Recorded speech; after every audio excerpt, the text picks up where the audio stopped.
Ta' kuljum jaqsmu mill-Libja l-Ewropa bejn 10 u 30 dajsa li jkunu qed iġorru l-immigranti.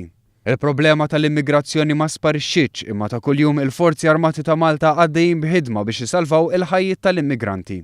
Tkellem dwar dan il-Prim Ministru Joseph Muscat waqt intervista fuq One Radio.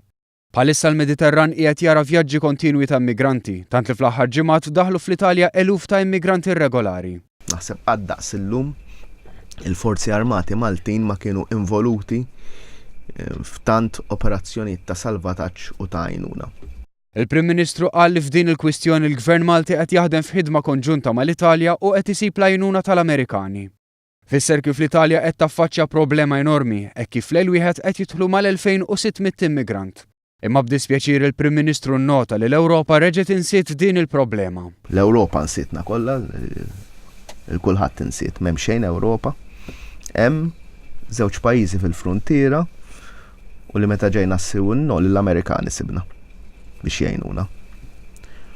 U din hija xi ħaġa li l-poplu fil-waqt li irrid ninfurmah dwarha. Irrid ninfurmah li aħna qegħdin għaddejjin kuljum b'ħidma enormi.